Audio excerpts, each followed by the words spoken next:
শেখ হাসিনা কয়দিন আগে বক্তব্য দিয়েছে, আমার কি দোষ, এরকম বলছে না, আমি একজন স্বজনহারা মানুষ, আমার কি দোষ। হের যে কি দোষ এটা সে দেখেই না। যে নিজের দোষ দেখে না, শুধু গুণ দেখে, ও ইবলিস হয়ে যায়, শয়তান হয়ে যায়। যেমন ইবলিস খালি নিজের গুণ দেখে, আনা খায়রুম মিনহু, আমি আদমের চাইতে ভালো, এটা দেখতেছে।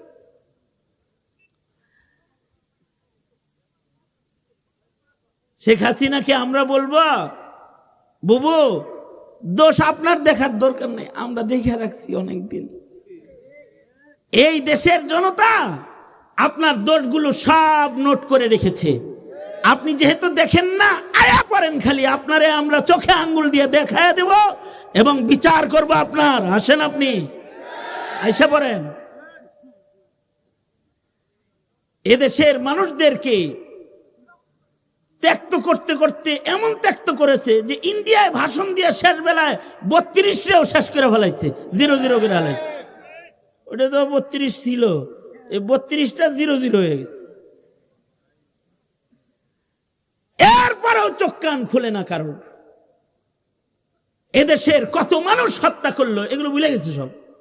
বিডিআর মারা ভুলে গেছে, শাপলা চত্বর যে রক্তে লাল করেছিল ভুলে গেছে, রাজপথে নির্দোষ মানুষদেরকে গুলি করে মেরেছে সব ভুলে গেছে। উনি কিছু করেনি, নির্দোষ, নিজের দোষ দেখে না। এ কারণে নিজের দোষ দেখবেন সবসময়। নিজের দোষ দেখলে কি লাভ? নিজের দোষ দ্বারা দেখি কৃত অপরাধ যদি কেউ গণনা করে যে আমি কয়টা গুনাহ করছি, গুনার গণনা যার আছে তার তওবার নসিব হয়। যেমন বুখারী শরীফে আছে, 100 খুনের আসামি তার 100 খুন গণ্য রাখছে। মানে 100 খুন তো গণ্য রাখার কথা ছিল না, কিন্তু কয়টা অপরাধ করছে এটা কি করছে, গণ্য রাখছে। আর কিছু কিছু মানুষ আছে, এগর ভালো কাজের বিল বোর্ড আছে। ভালো কাজের কি আছে? বিল বোর্ডটা না, ভালো কাজ যা করছে এগুলো সব লিখে দেয়। আমি এতগুলা মসজিদ বানাইছি, এত রাকাত নামাজ পড়ছি, তোমরা সবাই নেতারা বলো আমি সব উপজেলায় একটা করে মসজিদ বানাইছি, আমি 70 রাকাত নামাজ ডেলি পড়ি, আমি এশাকের নামাজ না পড়ে আছে তো থাকি, যায় নামাজ থেকে উঠি না, এগুলো বলাইছে আর কি। ছোটখাটো যার নেকির কাম করছে এটি খালি বলছে খালি। কিছু মানুষ আছে তাদের নিজের নেকির কামকে নষ্ট করে ফেলায় এভাবে বইলে। আর কিছু মানুষ আছে তাদের জীবনে নেকির কাম কিছু হয়, কিন্তু তাদের ঈমান নষ্ট হওয়ার কারণে তাদের নেকির কোনো মূল্য থাকে না। যেমন এই শেষ ভাষণ যেটা আপনারা অনলাইনে শুনলেন, এই ভাষণে একটা স্লোগান দিচ্ছে যে ধর্ম যার যার উৎসব, কথা কয় না, ধর্ম যার যার উৎসব, এটাই তার মূল কথা। এ কথার উপরেই সে আছে, এটা বলছে না সবাইকে। আপনারা বলুন তো, উৎসব পূজা কি সবার? জোরে আওয়াজ করে বলেন, উৎসব পূজা সবার? ধর্ম কি যার যার? ধর্ম কোনো ব্যক্তির? পূজা থাকলে জোরে আওয়াজ করে বলেন ধর্ম কার? জোরে বলেন। যদি কেউ এই জিনিসটা না বুঝে তার ঈমান থাকবে কি? ঈমান থাকবে তো? কারোর যদি ঈমানই না থাকে তাহলে তার নামাজেরই কি দাম, তার সাদাকা খায়রাতেরই কি দাম, তার নফল ইবাদতেরই কি দাম রবে যদি ঈমানই না থাকে?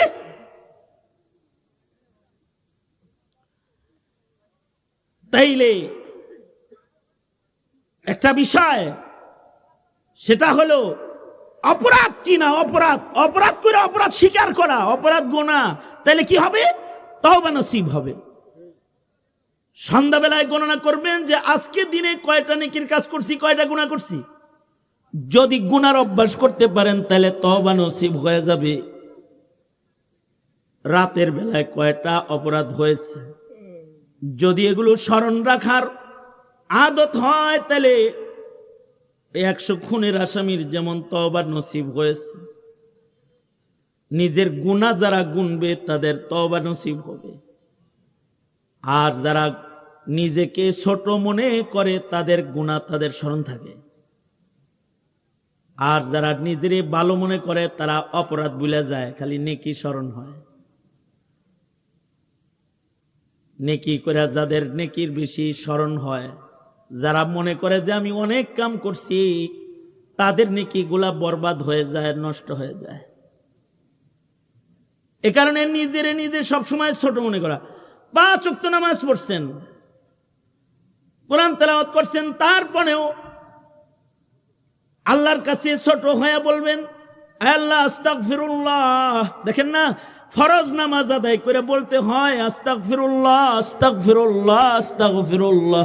তার মানে হলো মা আবাদনাকা হাক্কা ইবাদাতি, ও আল্লাহ তোমার ইবাদত যেমনি করার দরকার ছিল অমনি আমি করতে পারিনি, আস্তাগফিরুল্লাহ। আল্লাহ যতটুকুন গোলামি করা দরকার ছিল করতে পারিনি, তুমি আমার মাফ করে দাও। নিজের গুনাহকে দেখা, নিজেকে ছোট মনে করা, এই সিফাতটা আল্লাহর কাছে অনেক দামি। আর যদি খালি নিজের ভালাইগুলা দেখে কেউ, তাইলে তার ভালো কাজ নষ্ট হয়ে যাবে। এটা একটা দোষ। এ কারণে কোনো ভালো কাজ করে স্মরণ রাখলে, ভালো কাজ করার পরে কেউ যদি ভালো কাজ স্মরণ রাখে, তাইলে তার ভালো কাজ নষ্ট হয়। রিয়া দিয়া, গল্প কইরা, বড়াই কইরা, ইহসান জিতলায়া, বিভিন্ন কায়দায় তার নেকির কাজ নষ্ট হয়ে যেতে থাকে। এ কারণে কখনো ভালো কাজ করে স্মরণ রাখতে নাই, কিন্তু গুনাহ ভুলে যেতে নাই। গুনাহ করলে স্মরণ রাখা চাই, এর দ্বারায় অনুশোচনা পয়দা হয়, এর দ্বারায় তওবা নসিব হয়। বুখারী শরীফের ভেতরে একটা অধ্যায় আছে, ওয়াকিআতু বনি ইসরাইল। বনি ইসরাইলদের ঘটনা বলি নবী বর্ণনা করছেন। একটা কথা মনে রাখবেন, তাওরাতের ভেতরে বনি ইসরাইলের যা যা আছে ওগুলোর ভেতরে সন্দেহ আছে।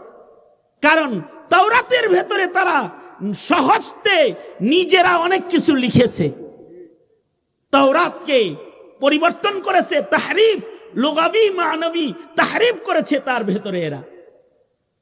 কিন্তু বনি ইসরাইলের কোনো কিছু যদি মুহাম্মদুর রাসূলুল্লাহ সাল্লাল্লাহু আলাইহি ওয়াসাল্লাম বলেন, তাওরাতে যেটা আছে ওইটাও ভুল হইতে পারে, কিন্তু নবীজি বনি ইসরাইলের কিছু যদি বলেন সেটা ভুল নাই। কারণ আমার নবীজি নিজের থেকে কিছু বলে না, নবীজি তাই বলে যা আল্লাহ বলে। বুখারী শরীফের ভিতরে আল্লাহর রাসূল বনি ইসরাইল সম্পর্কে বলেছেন, সেগুলোকে ইমাম বুখারী একত্রিত করেছেন। তার ভেতরে যে সকল ওয়াকিআগুলো বুখারী শরীফে এক জায়গায় এসেছে 3-4 পাতার ভেতরে, এর ভেতরে একটা ঘটনা আছে কাফনচরের। যে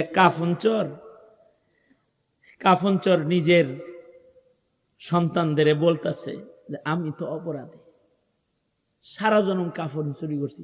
একটা বিষয় খেয়াল করেন, কাফন চুরি কইরা এটা তার, সে যে চোর, এটা সে কি করছে, কথা কয় না, হে যে চোর, এটা কি করছে, সে স্বীকার করছে, মানে বুঝতেছে যে আমি তো একটা চোর। কিন্তু আস্ত খুনি, আমি তো পবিত্র, নিজের মনে করি আমি তো পবিত্র, আমি তো কোনো গুনাই করি নাই।